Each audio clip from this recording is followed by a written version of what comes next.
Hello guys. सो आज का हमारा क्वेश्चन है NSEC 2024 का।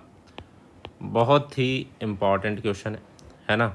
इम्पॉर्टेंट इसलिए बिकॉज ये अपने सिलेबस में है, एसिटल रिलेटेड क्वेश्चन है।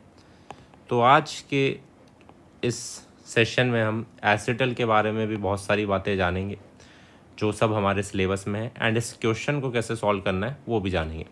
ठीक है, ये एक बहुत ही इम्पॉर्टेंट कॉन्सेप्ट है जो प्रोबेबल जेई एडवांस क्वेश्चन हो सकता है भाई, है ना। एंड आपको पता है हम क्या कर रहे हैं, हम एक्चुअली में स्टैंडर्ड बुक के रेलेवेंट कॉन्सेप्ट्स को कवर कर रहे हैं। मैं ये एज्यूम कर रहा हूँ कि आप सब लोगों को बेसिक्स पता हैं, आप ऑलरेडी किसी कोचिंग में जाते हैं जहाँ आपको के पास कोचिंग के नोट्स होते हैं जो बेसिक्स कवर कर देते हैं।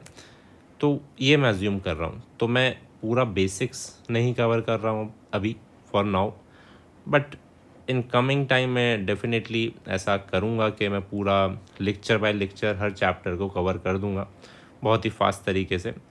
But not for JEE advance, है ना। वो मतलब बेसिक से ही चालू होगा, तो उसको कोई भी पढ़ेगा मतलब, तो वो JEE main, board, NEET, JEE advance सबका बेसिक सेम है ना।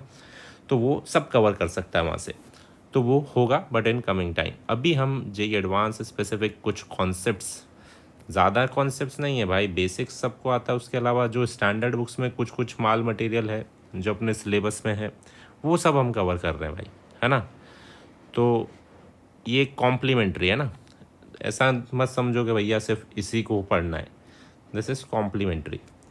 ठीक है, इम्पॉर्टेंट है, बिल्कुल इम्पॉर्टेंट है। तो ये क्वेश्चन NSEC 2024 का क्वेश्चन है, एंड इससे रिलेटेड जो भी थ्योरी है वो क्लेडन में गिवन है। अभी अपन देखेंगे क्लेडन में एग्जैक्टली ये थ्योरी गिवन है ना।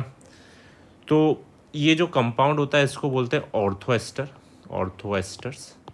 और ऑर्थोएस्टर्स जो है, अभी शायद जेई मेन ने भी इससे रिलेटेड एक क्वेश्चन पूछा किसी शिफ्ट में, तो इम्पॉर्टेंट है, जेई एडवांस भी पूछ सकता है।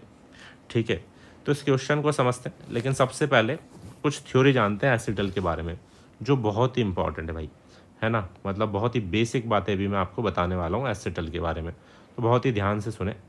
तो एसिटल बनता कैसे है ना।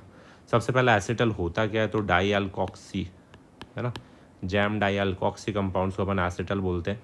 बनता कैसे एसिटल, तो अपन कार्बोनिल कंपाउंड एल्डिहाइड कीटोन का रिएक्शन कराते हैं with alcohol in presence of acid catalysis. तो पहले हेमी एसिटल बनता है एंड फिर एसिटल बनता है।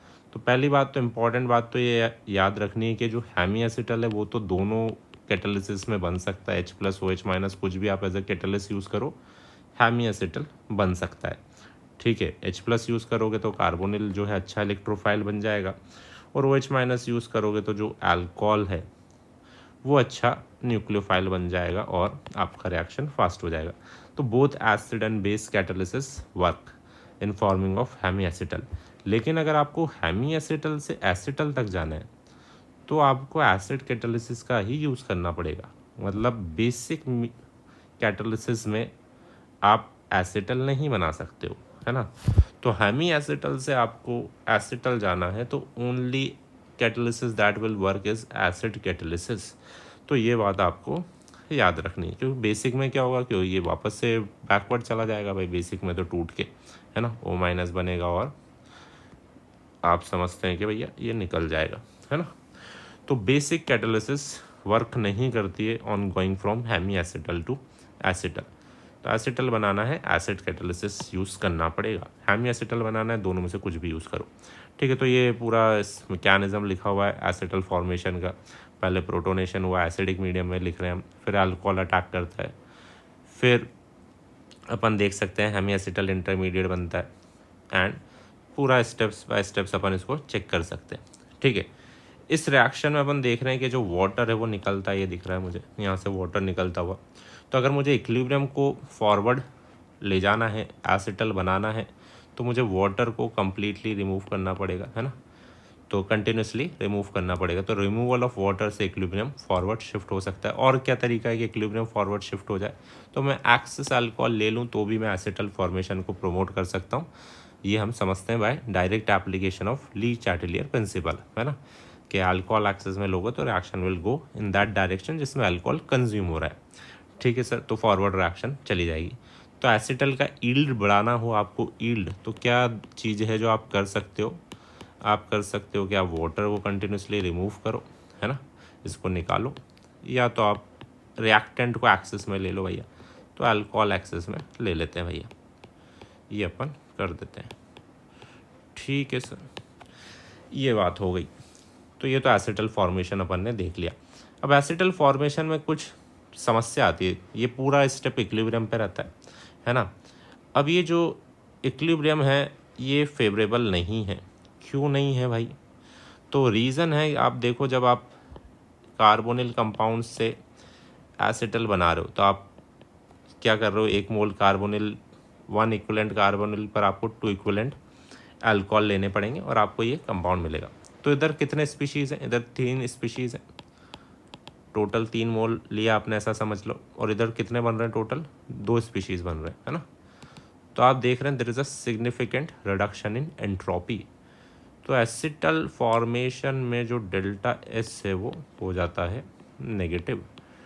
एंट्रोपी जो है फेवरेबल नहीं है ना। एंट्रोपी चेंज जो है वो फेवरेबल नहीं है फॉर एसिटल फॉर्मेशन। मुझे पता है delta G equal to delta H minus T delta S, है ना भैया। डेल्टा जी नेगेटिव होना चाहिए फॉर स्पॉन्टेनियस रिएक्शन। अब ये डेल्टा एस ही तुम्हारा नेगेटिव हो गया, तो दिस टर्म इज पॉजिटिव, ये तो पॉजिटिव टर्म हो गई फिर। अब डेल्टा एच को बहुत ही नेगेटिव होना पड़ेगा तब जाके डेल्टा जी नेगेटिव होगा। तो इसलिए जो ये रिएक्शन है acetal formation, it is not favourable in terms of entropy change, है ना। डेल्टा एस जो है इस रिएक्शन का नेगेटिव है, तो ये फेवरेबल नहीं है। तो ये प्रॉब्लम आती है भैया एसिटल फॉर्मेशन में। अब इस प्रॉब्लम का अवॉइडेंस कैसे किया जाता है, तो ध्यान से अभी पढ़ते हुए चलते हैं, अभी डिस्कस करते हैं। पहले कुछ टर्म्स यहाँ पर और भी लिखी हुई है, उनको पढ़ते हुए चलो। एक तो ये एसिड है PTSA। तो PTSA पिछली बार जेई एडवांस ने यूज़ करा था, आपको डायरेक्टली समझ में आना चाहिए। PTSA is nothing but TSOH, है ना, दोनों सेम ही बात है। ये TS पैराटोलिन सल्फोनिक एसिड, इसी को PTSA भी बोलते हैं ना, इसका शॉर्ट फॉर्म ही PTSA, पैराटोलिन सल्फोनिक एसिड। ठीक है सर। टॉसाइल ग्रुप सबको पता होना चाहिए। What is tosyl group? This is tosyl group, है ना। अब यहाँ पर Cl लगा दोगे तो इसको TSCl बोल देते हैं, OH लगा दोगे तो TSOH बोल देते हैं, इसलिए TSOH लिखा हुआ है। यही PTOS होता है। तो ये एक एसिड है भाई, एसिड है बस। क्या करता है एसिड? H+ देता है, यही रोल है इसका। एसिड कैटालिसिस देखो TSOH। ठीक है, तो ये रिएक्शन देखते हैं। तो ये बोल रहा है कि एल्डिहाइड जो है, acetal formation from aldehyde and ethanol, the equilibrium constant is this. तो देखो यहाँ पर एक बात लिखी है, acetal formation is even more difficult than ester formation. बहुत मुश्किल है एसिटल बनाना। ठीक है, के इक्विलिब्रियम भी देखोगे आप तो बहुत ही कम है। और अपन को पता है एल्डिहाइड और कीटोन में, तो कीटोन के लिए तो और भी कम होगा, हिस्टेरिक हिंड्रेंस भी ज़्यादा है इस पर, क्योंकि ठीक है। तो कीटोन के तो एसिटल बनते ही नहीं अनलेस दे आर साइक्लिक। तो साइक्लिक एसिटल्स बन जाते हैं कीटोन के, मतलब साइक्लिक एसिटल जो है वो उनका फॉर्मेशन फेवरेबल है समहाउ। क्यों है अभी समझते हैं, वो भी एक इम्पॉर्टेंट पॉइंट ऑफ डिस्कशन है, तो उसको भी समझते हैं।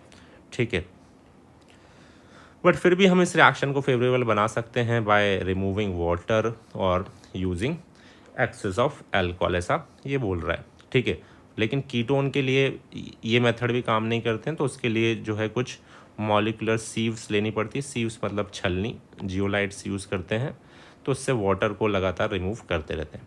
ठीक है, ये कुछ बातें हैं, आप पढ़ सकते हैं। पूरा PDF जो है वो मैं शेयर कर दूंगा अपने टेलीग्राम चैनल पर। तो इम्पॉर्टेंट बातें हैं, तो यहाँ से कुछ भी कोई भी स्टेटमेंट बन के पेपर में पूछा जा सकता है।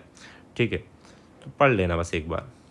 ठीक है, तो ये एसिटल फॉर्मेशन के बारे में बात करी कि ये फेवरेबल नहीं है, एंट्रोपिकली फेवरेबल नहीं है एसिटल फॉर्मेशन। एंट्रोपी डिक्रीज हो रही है, डेल्टा एस नेगेटिव है। तो इसको अवॉइड कैसे किया जा सकता है? तो एक तरीका है यूजिंग ऑर्थो एस्टर्स, है ना।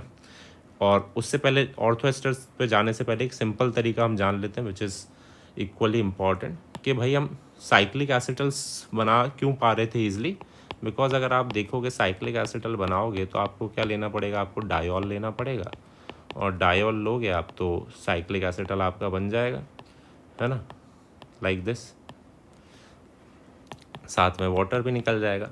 तो आप देखो यार, इधर भी 2 स्पीशीज़ है ना, और इधर भी 2 स्पीशीज़ है, मतलब एंट्रोपी जो है सर वो चेंज नहीं हुई है भाई, है ना। तो इसलिए ये साइक्लिक एसिटल जो है वो स्टेबल होते हैं कंपेयर टू असाइक्लिक एसिटल। इनका फॉर्मेशन में जो एंट्रोपी है डेल्टा एस जो है वो ऑलमोस्ट ज़ीरो है ना। एंट्रोपी चेंजेस नेग्लिजिबल, नेगेटिव तो नहीं है जैसा ऊपर वाले में हो रहा था जब अपन असाइक्लिक एसिटल्स बना रहे थे, तो इसलिए दे आर फेवरेबल। तो ये है एक तरीका, है ना, साइक्लिक एसिटल्स बना के अपन साइक्लिक एसिटल्स अपन ईजिली बना सकते हैं। तो इस तरह से अपन एंट्रोपी को ओवरकम कर सकते हैं। देखो ये भी ये लिख रहा है, इसको ध्यान से पढ़ते हैं क्या लिख रहा है। ये क्लीडन है, ये क्लीडन का अटैचमेंट है। तो we have already mention that one of the factor that make a cyclic hemiacetal unstable is the unfavourable decrease in entropy when two molecule of starting material become one of the product. The same is true for acetal formation. Hemiacetal और acetal दोनों ही not favourable एंट्रोपिकली, है ना। ठीक है sir, ये लिख रहा है we can improve matters if we tie the two alcohol molecule together in a diol and make a cyclic acetal। तो cyclic acetal banana is entropically favorable, है ना, तो वो स्टेबल होते हैं इसलिए। तो और दूसरा तरीका, अब अपन आते हैं अपने क्वेश्चन की तरफ बढ़ते हैं। तो ये बोल रहा है alternatively we can use an orthoester. हम ऑर्थोएस्टर भी यूज़ कर सकते हैं भाई, ठीक है, as a source of alcohol. तो ऑर्थोएस्टर भी अल्कोहल का सोर्स की तरह एक्ट करता है। अब ये ऑर्थोएस्टर क्या होता है इसके बारे में भी थोड़ी बातें जानना ज़रूरी है। तो ऑर्थोएस्टर को अपन, दिस इज ऑर्थोएस्टर, इसको अपन एसिटल ऑफ एस्टर समझ सकते हैं। जैसे दिस इज एस्टर, ये एस्टर दिख रहा है आपको, है ना। अगर मैं इसका एसिटल बना दूँ एस्टर का, ये देखो, ये ध्यान से सब लोग इधर देखो, ये पेन नहीं दिख रहा है, ब्लू वाला यूज़ करते हैं। तो ये एस्टर है, इसका अगर मैं एसिटल बना दूँ, मतलब इसका सी डबल बॉन्ड हटा के 2 OR ग्रुप लगा दूँ, तो यही तो बनेगा ना, है ना। इसका सी डबल बॉन्ड हटा के, जैसे कार्बोनिल का सी डबल बॉन्ड हटा के 2 अल्कोक्सी ग्रुप लगा देते हैं, वैसे ये एस्टर का सी डबल बॉन्ड हटा के 2 अल्कोक्सी ग्रुप लगा दूंगा। तो इसको बोलते हैं एसिटल ऑफ एस्टर। इमेजिन कर पा रहे हो कि भैया क्यों बोलते हैं इसको एसिटल ऑफ एस्टर। तो ऑर्थो एस्टर जो है एसिटल ऑफ एस्टर बोला जाता है इसको, ठीक है सर। और इसको triester of the unknown ortho acid भी बोला जाता है। तो व्हाट इज ऑर्थो एसिड? तो ortho acid is hydrate of carboxylic acid, है ना। टू मच इन्फॉर्मेशन है लेकिन पढ़ोगे तो समझ में आ जाएगा, ठीक है। तो जैसे कार्बोक्सिलिक एसिड का अगर आपने हाइड्रेट बना दिया तो वो बनता है, उसे बोलते हैं ortho acid. Ortho acid exist नहीं करते हैं पहली बात तो, ठीक है। एंड उसका ट्राई एस्टर जो है सर वो है अपना ऑर्थो एस्टर। बहुत सारी बातें मिक्स हो गई है, लेकिन अब मोटा मोटा क्या याद रखना है, पहले तो थ्योरी पढ़ लेना, है ना। थ्योरी इतना पढ़ लेना खुद से, और ऑर्थो एस्टर क्या होता है ये ज़रूर याद रख लेना बस, कि दिस इज ऑर्थो एस्टर। एक ही कार्बन पर 3 OR ग्रुप, ये होता है ऑर्थो एस्टर। इसको एसिटल ऑफ एस्टर भी बोलते हैं। ये 2 बातें याद रखनी है, ठीक है। क्या बातें याद रखनी है? एक ही कार्बन पर 3 OR ग्रुप, इसको बोलते हैं ऑर्थो एस्टर, है ना। और इसको एसिटल ऑफ एस्टर भी बोलते हैं। समझा जा सकता है क्यों बोल रहे हैं, क्योंकि ऐसा ही लग रहा है कि एस्टर का एसिटल बना दिया हो, ठीक है सर। इतनी बातें आपको क्लियर हो गई। अब ये कैसे सर एसिटल फॉर्मेशन में मदद करता है भैया, ये इसका यूज़ करते हुए मैं कैसे एसिटल बना सकता हूँ, how it is entropically favourable, ये हम डिस्कस कर रहे हैं, ठीक है सर। तो ये देखो भैया ऑर्थो एस्टर। ऑर्थो एस्टर का जब हाइड्रोलिसिस करते हैं ना तो क्या होता है, एस्टर बनता है और 2 मोल ऑफ अल्कोहल बनता है। तो ये रिएक्शन आपको स्पेसिफिकली याद भी रखनी है। मैकेनिज्म आप सिंपल समझ सकते हैं, नीचे लिखा हुआ भी है, ठीक है। तो इस रिएक्शन को भी याद रखेंगे कि ऑर्थो एस्टर का जब हाइड्रोलिसिस करते हैं तो अपन को एस्टर मिलता है और अल्कोहल मिलता है, ठीक है। कैसे होगा? सबसे पहले एसिड कैटालिसिस यूज़ करते हैं, तो सबसे पहले प्रोटोनेशन होगा, बॉन्ड बनेगा। इधर देखते जाओ भाई, प्रोटोनेशन हुआ, बॉन्ड बना, एंड ये OMe निकल गया, है ना।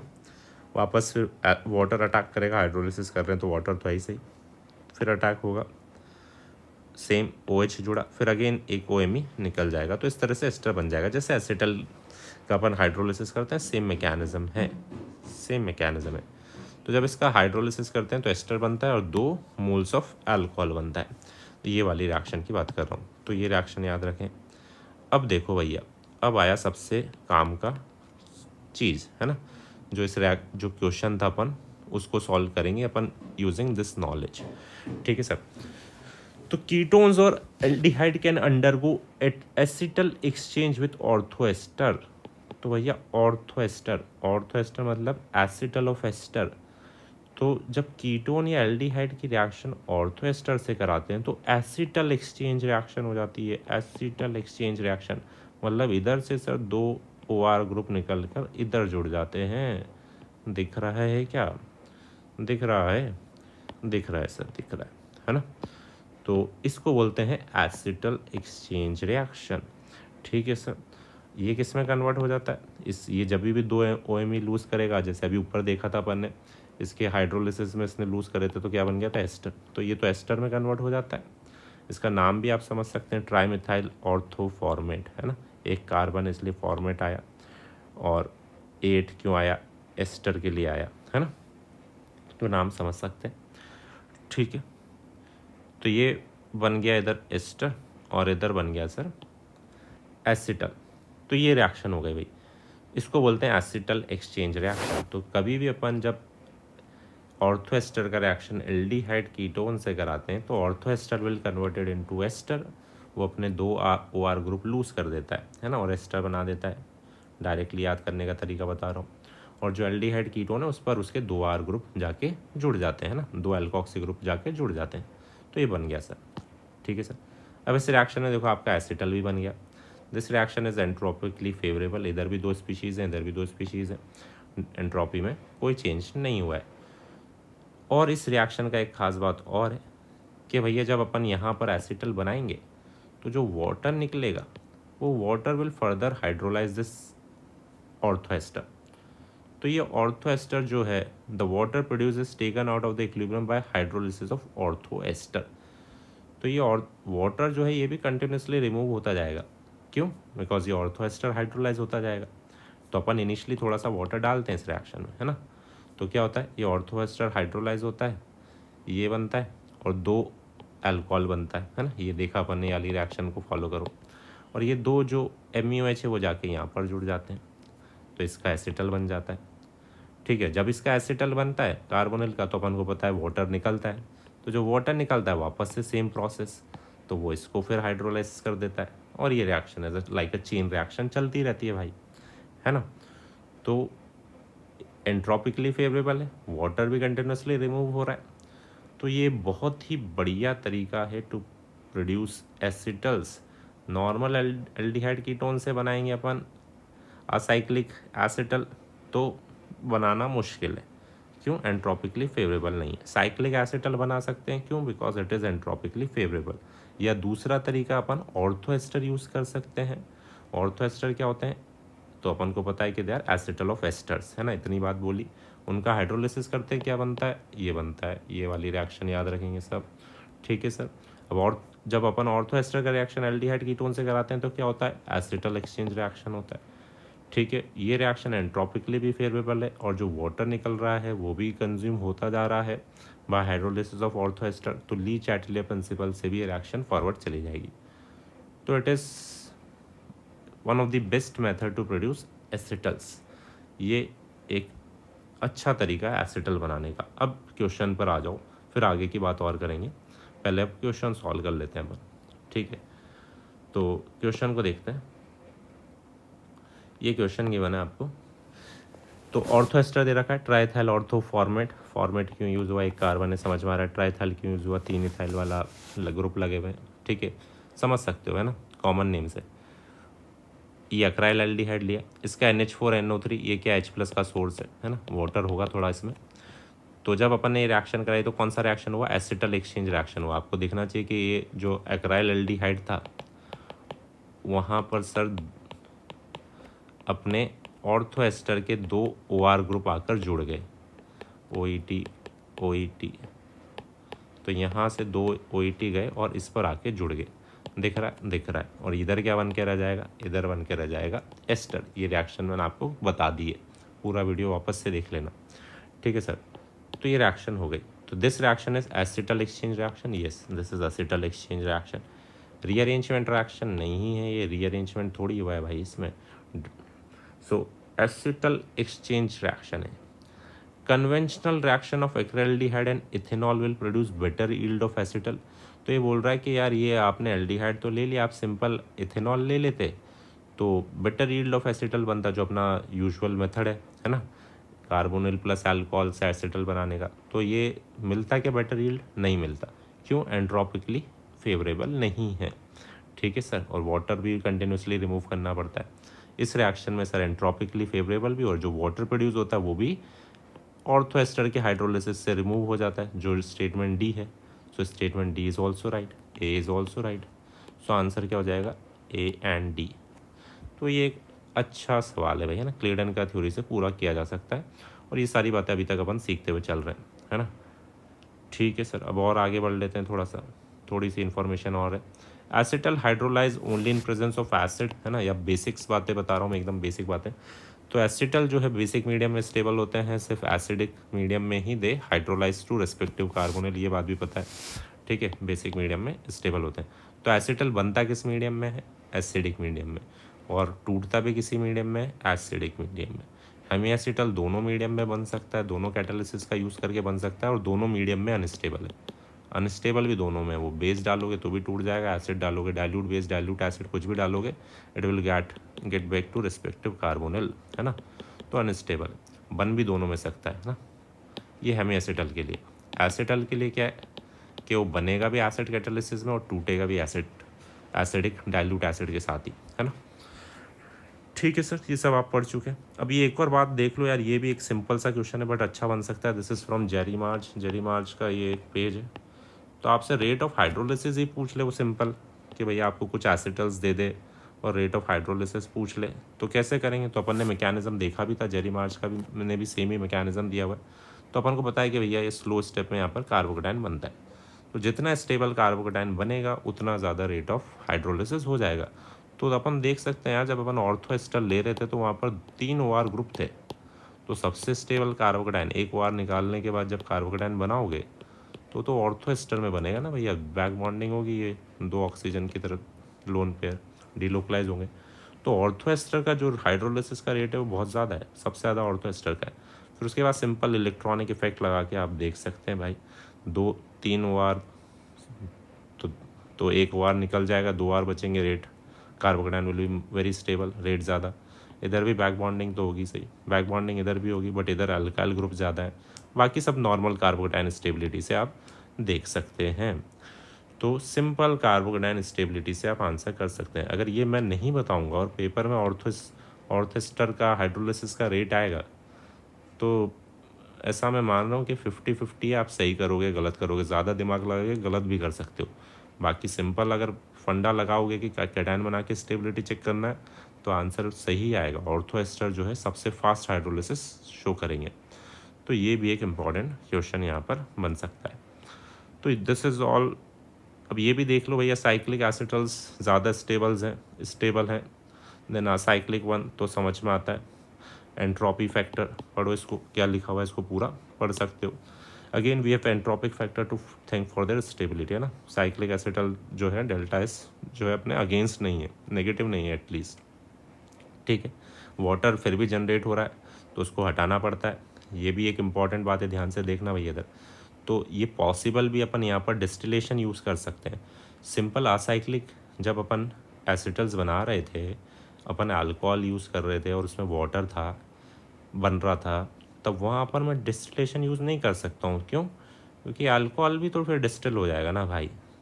पर यहाँ पर मैं कर सकता हूँ, क्यों? बिकॉज जो डायोल्स हैं उनका बॉइलिंग पॉइंट बहुत ज़्यादा होता है भाई, है ना। Compare to water boiling point बहुत ज़्यादा होता है, तो मैं सिंपल हीटिंग करके वाटर को उड़ा सकता हूँ, अपना अल्कोहल तो रहेगा ही सही। लेकिन अगर मैं डायोल नहीं ले रहा हूँ, सिंपल अल्कोहल ले रहा हूँ, साइक्लिक एसिटल बना रहा हूँ, तो फिर ये डिस्टिलेशन पॉसिबल नहीं है। ठीक है सर, देखो ये लिख रहा है, you can't distil water from a reaction mixture containing methanol और ethanol because the alcohol will distil too, है ना। और इस अगर फिर भी आपको रिएक्शन करानी है तो एक तरीका होता है, डीन स्टार्क हेड होता है, एक इक्विपमेंट होता है भाई, इस तरह से समझें।